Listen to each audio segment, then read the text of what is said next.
11th క్వశ్చన్కి వెళ్దాం. ఏమి ఇచ్చాడో చూడండి రా. If the area of the region, ఒక రీజియన్ ఇచ్చేసి area of the region alpha by beta అంటున్నాడు. దెన్ ఆల్ఫా ప్లస్ బీటా ఎంత అని అడిగాడు. So areas question, areas question 100% వచ్చే క్వశ్చన్, ఒక క్వశ్చన్ అయితే కంపల్సరీ వస్తుంది. అండ్ డూవబుల్ కూడా. ఎందుకు డూవబుల్ అంటే ఇది వరకు టఫ్ వచ్చాయి కానీ క్వశ్చన్స్ 2024 బిఫోర్, బట్ 2024 తర్వాత ఈజీగా వస్తున్నాయి. ఎందుకు అంటే దాని రీజన్ మనకి ఓన్లీ స్టాండర్డ్ కర్వ్స్ లో మాత్రమే అడుగుతున్నాడు. సిలబస్ రెడ్యూస్ అయింది, ఓన్లీ స్టాండర్డ్ కర్వ్స్ అడుగుతున్నాడు. స్టాండర్డ్ కర్వ్స్ అంటే ఏమేమి వస్తాయి? స్ట్రైట్ లైన్స్, సర్కిల్స్, పారాబోలాస్, ఎలిప్స్లు, హైపర్బోలా. వీటిని రిలేట్ చేసుకుని అడుగుతున్నాడు కాబట్టి మనకు ఆల్రెడీ గ్రాఫ్ వేసుకోవడం అనేది సగం టైం తగ్గిపోతుంది. వేరే గ్రాఫ్ ఇచ్చాడు అనుకోండి, అది మనం గ్రాఫ్ వేసుకోవడానికి టైం టేకింగ్ ఉండేది, బట్ ఇప్పుడైతే ఈజీగానే వస్తున్నాయి. సో ఇప్పుడు మనం ఈ క్వశ్చన్ చేద్దాం చూడండి. రైట్. సో ఇచ్చింది ఏంటి? రీజియన్ అన్నాడు. రీజియన్ ఏంటి? X comma y such that 1 minus 2x less than or equals to y less than or equals to 4 minus x square, x greater than or equals to 0, y greater than or equals to 0. Okay. ఇప్పుడు ఇక్కడ ఏమనిచ్చాడు దీన్ని అర్థం చేసుకోండి. ఈ set లో X comma why అనే points ఉన్నాయి. ఎలా ఉన్నాయంట? ఇన్ఈక్వాలిటీస్ అన్నిటిని సాటిస్ఫై చేసే ప్రతి పాయింట్ ఇందులో ఉంది అంటున్నాడు. ఆ పాయింట్స్ అన్ని కలిపి ఒక రీజియన్ ఫామ్ అయితే ఆ రీజియన్ యొక్క ఏరియా అడుగుతున్నాడు. రైట్. సో ఫస్ట్ దీన్ని ఏం చేద్దాం అంటే స్టెప్ బై స్టెప్ సాల్వ్ చేద్దాం. ఫస్ట్ ఈ పార్ట్ తీసుకుందాం. 1 minus 2x less than or equals to y less than or equals to 4 minus x square. So ఇలాంటి టైప్ ఆఫ్ ఇన్ఈక్వాలిటీస్ సాల్వ్ చేయడం ఆల్రెడీ మనం ప్రీవియస్ వీడియోస్ లో డిస్కస్ చేసుకున్నాం. ఇలా inequality వస్తే ఓకే. సో ఫస్ట్ మనం చేయాల్సిన పని ఏంటంటే ఈ పార్ట్ ని సెపరేట్ గా, ఈ పార్ట్ ని సెపరేట్ గా సాల్వ్ చేసి రెండింటికి ఇంటర్సెక్షన్ తీసుకోవాలి. రైట్. సో ఇప్పుడు ఏం చేద్దాం అనేది చూసుకుంటే ఫస్ట్ ఈ పార్ట్ తీసుకుంటాం. y greater than or equals to 1 minus 2x and y greater less than or equals to 4 minus x square. ఓకేనమ్మా. ఇప్పుడు మనం ఏం చేద్దామంటే ఎప్పుడైనా కూడా రీజియన్ అర్థం చేసుకోవాలనుకోండి, ఈ ఇన్ఈక్వాలిటీని ఫస్ట్ ఈక్వాలిటీ కింద కన్సిడర్ చేద్దాం. అంటే y equals to 1 minus 2x తీసుకుందాం. అప్పుడు మనకి కరెక్ట్ నేచర్ తెలిసిపోద్ది. సో ఇదేంటి క్లియర్ గా? ఇది మనకు ఒక స్ట్రైట్ లైన్. రైట్. అదే ఇక్కడ తీసుకున్నాం అనుకో, y equals to 4 minus x square. ఇదేంటి క్లియర్ గా? ఇది ఒక parabola. Okay. So straight line plot చేయాలంటే ఎప్పుడు కూడా x intercept y intercept calculate చేసేయండి. అంటే ఎక్స్ 0 పెట్టాం అనుకోరా, ఎక్స్ 0 పెడితే y వాల్యూ క్లియర్ గా 1, y 0 అనుకుంటే ఎక్స్ వాల్యూ క్లియర్ గా 1/2. So x intercept y intercept తెలుసు కాబట్టి లైన్ ప్లాట్ చేయడం ఈజీ అవుతుంది.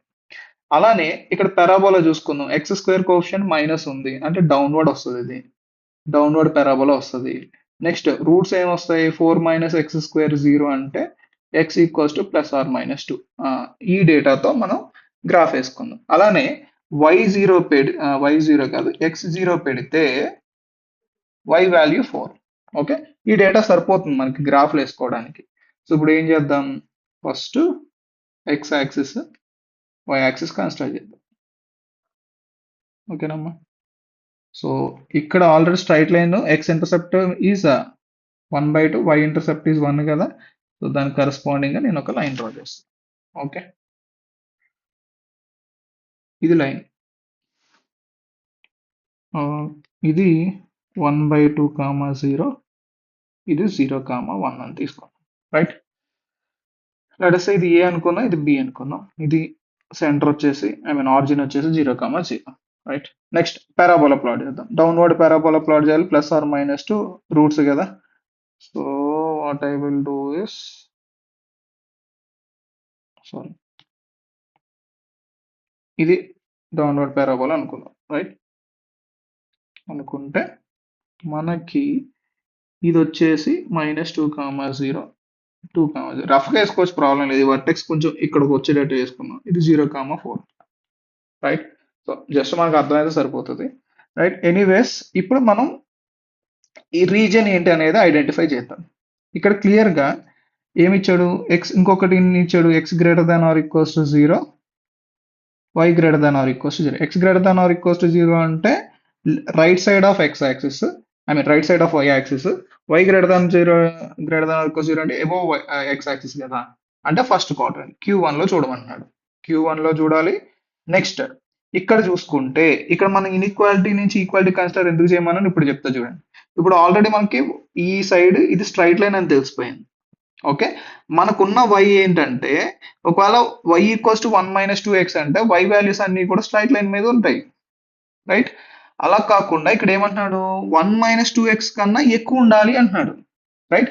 అలానే 4 - x² కన్నా తక్కువ ఉండాలి. దాని అర్థం ఏంటంటే ఈ లైన్ కి పైన ఉండాలి, ఈ కరువు కి కింద ఉండాలి, పారాబోలా కింద ఉండాలి, అండ్ ఫస్ట్ క్వాడ్రంట్ లో ఉండాలి. అంటే మనకు కావాల్సిన రీజియన్ ఐడెంటిఫై అయిపోయిందిగా. ఏం వస్తుంది? ఇది వస్తుంది. ఇది మన రీజియన్. ఓకే, ఇది వస్తుంది. సో దిస్ ఈస్ ద, ఈ ఏరియా కావాలి మనకి, ఈ ఏరియా ప్లాట్, ఈ ఏరియా అనేది మనకి required area.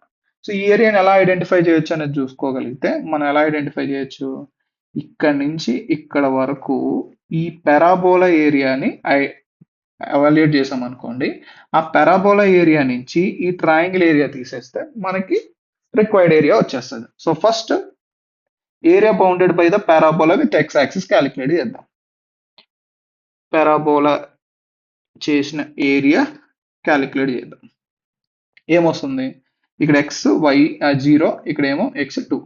So integration 0 to 2 4 - x² dx. అదే కదా area bounded by X axis with respect X axis, right? I mean area bounded by the curve with respect X axis. So ఇక్కడ దీన్ని integrate చేస్తే 4x - x³ 3.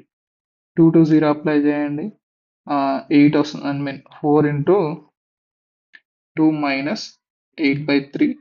So you will be getting 16 - 8/3. 16 - 8/3. LCM తీసుకుంటే, sorry 16 కాదు, 8. 8 - 8/3. 8 - 8/3. So 24 - 8 16/3. So area of parabola 16/3 వచ్చింది. Triangle area చూద్దాం. Triangle area ఎంత? So base height క్లియర్గా ఉందిగా, బేస్ 1/2, హైట్ ఏమో.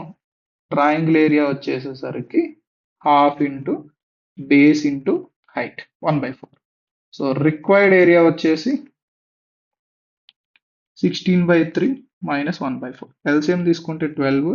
16 4 64 - 3. సో 61/12. ఇప్పుడు ఏమంటున్నాడు, area of this region is alpha by beta. Alpha beta belongs to natural numbers. GCD of alpha beta 1 అవ్వాలి అంటున్నాడు. జీసీడీ అంటే ఏం కామన్ ఫ్యాక్టర్ ఉండకూడదు. కామన్ ఫ్యాక్టర్ ఉండకపోతేనే కదా మనకు వచ్చేది జీసీడీ 1, రైట్? సో ఇప్పుడు మనకి ఇక్కడ ఎక్కడ కూడా కామన్ ఫ్యాక్టర్ లేదు. సో క్లియర్ గా ఆల్ఫా బై బీటా 61/12. మళ్ళీ అడుగుతుంది ఏంటి, ఆల్ఫా ప్లస్ బీటా ఎంత అని అడుగుతాను. ఆల్ఫా ప్లస్ బీటా ఎంత? క్లియర్ గా 73. That will be the answer. So చూద్దాం, యా, ఫస్ట్ ఆప్షన్.